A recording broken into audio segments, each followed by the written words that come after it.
Stanley Johnson, locked up. LeBron, once. Stanley Johnson clamped LeBron for one game. That's still his NBA highlight. Drafted 8th overall in 2015, Stanley Johnson was billed as a defensive beast with scoring upside, but his offense never arrived. Across 9 seasons, he's averaged just 6.2 points and shot under 30% from 3. Detroit gave up. New Orleans tried. The Lakers brought him in during a COVID roster crunch, and he had one strong defensive game on LeBron. It went viral, but reality followed. He's bounced in and out of rosters since. Johnson had the build and toughness to be a role player, but he never evolved. One viral clip couldn't save a career of missed chances. Frank Ntilikina. French defense? No offense. Sling. Frank Ntilikina was elite on defense, but you still have to score in the NBA. Drafted 8th overall by the Knicks in 2017, Ntilikina was supposed to be a two-way guard with international polish. He showed flashes on defense, quick hands, smart rotations, and solid on-ball pressure, but offensively, he was invisible. Across 6 seasons, he's averaged just 4.8 points and never cracked 40% shooting. His jumper was broken. His confidence wavered. Even as a specialist, teams couldn't justify the roster spot. Frank never got into rhythm and never adjusted to the league's pace. He's still young, still technically in the league, but the clock's almost out on this one. Kevin Knox, Knicks' next star, never was. Kevin Knox dropped 31 as a rookie. Then the lights went out. Drafted 9th overall in 2018, Knox had the tools: 6'7", smooth jumper, and elite athleticism. His rookie season had moments, including a 31-point game, but his basketball IQ, defense, and consistency never developed. Coaches pulled him early. He lost minutes, then rotation spots. The Knicks moved on.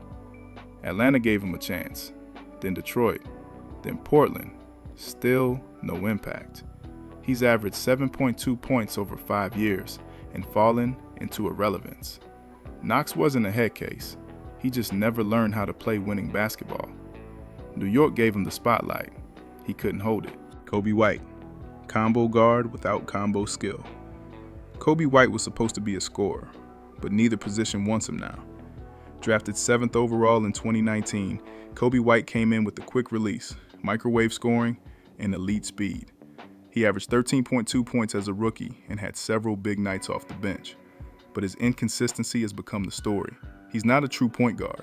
Low assist numbers, shaky decision-making, and he's too streaky to be a reliable shooting guard. His defense is exploitable. Chicago has cycled through guards, but White hasn't seized the job. At times, he looks electric. Then he disappears. He's not out of the league, but he's running out of excuses to stay in the picture. Jared Sullinger, college beast, pro body, gave out embroidery. Jared Sullinger bullied everyone in college, but the NBA exposed his body's limits. At Ohio State, Jared Sullinger was a dominant force, strong post game, soft hands, and double-doubles on command. Drafted 21st in 2012, he looked like a steal for Boston. But weight issues and back injuries followed him from day one. He averaged 11 points and 7 rebounds across 4 seasons, but conditioning always held him back. Teams worried about long-term health. By 25, he was out of the league. Sullinger had the skills, but not the frame to survive the modern game. He went overseas quietly, from All-American to afterthought. College stardom doesn't always scale. Ben McLemore. The shot never came. Ben McLemore was supposed to be Ray Allen 2.0. He barely shot 40% from the field. Coming out of Kansas, Ben McLemore had one of the smoothest strokes in college basketball. Drafted 7th in 2013, he was seen as Sacramento's next big scorer, but his shot was never consistent. He shot under 35% from deep in his first 5 seasons. His defense was below average. Coaches questioned his motor. He became a journeyman, 6 teams in 8 years, always chasing that breakout year. It never came. McLemore still gets short contracts. Still hits a few threes, but the promise is long gone. The league waited. The shot never showed up. Malik Monk, high school god, role player, reality, sickness. Malik Monk once dropped 47 on UNC. Now, he's just trying to stick in the rotation. Monk was a 5-star prospect, a Kentucky star, and a human highlight reel. Charlotte drafted him 11th in 2017, expecting instant offense, but early years were inconsistent. Low percentages, defensive lapses, and off-court issues, including a drug suspension in 2020. He revived his career in LA and Sacramento as a bench scorer. He's averaged around 13 points in recent seasons, but never cracked starter status. Monk isn't a bust, but he's a long way from the hype. He was supposed to be a franchise guard. Instead, he became a spark plug. Bright flashes, short burn. Ty Lawson, speed killed his career. Ty Lawson was too fast for defenders, but not fast enough to outrun himself. Ty Lawson was a late first-rounder in 2009, but played like a star. From 2011 to 2015, he averaged 16.4 points and 8 assists in Denver. Lightning quick, deadly off the dribble. But off-court issues derailed everything. 4 DUIs in 6 years, rehab stints, and locker room concerns. His speed on the court never matched his spiral off of it. By 2016, teams stopped calling. He went overseas and eventually got banned from the Chinese Basketball Association for inappropriate behavior. Lawson had the game to be elite, but demons beat him in transition. R.J. Hampton, hype overseas, irrelevant stateside. R.J. Hampton skipped college to prep for greatness, but the league barely noticed him arrive. Hampton was a 5-star guard who chose to play in Australia instead of the NCAA.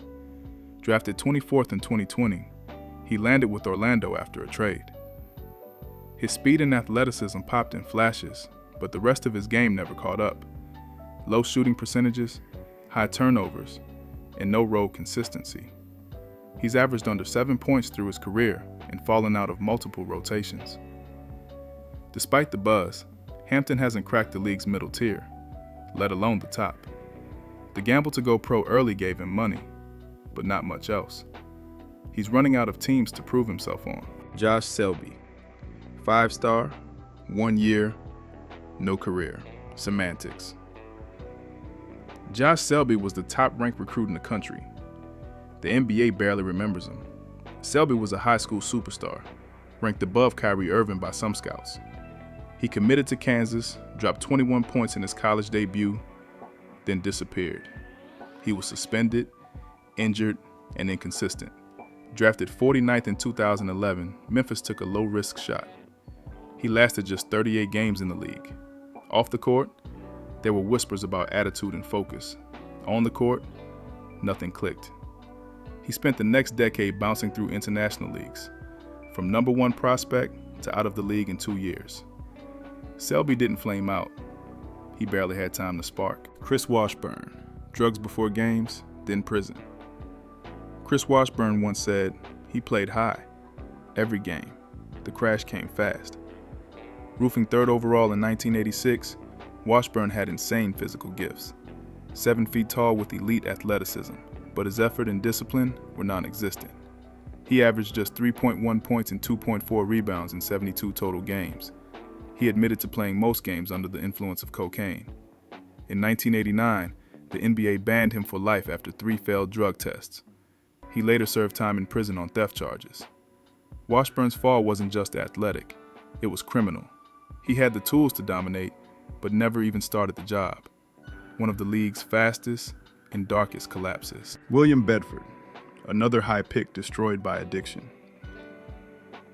William Bedford was drafted into the NBA and into a drug habit he never beat. The Phoenix Suns took Bedford 6th overall in 1986. He was a 7-footer with soft hands and inside touch. But drugs followed him into the league. He failed multiple drug tests, entered rehab more than once, and never found consistency. He averaged just 4.1 points across 238 games.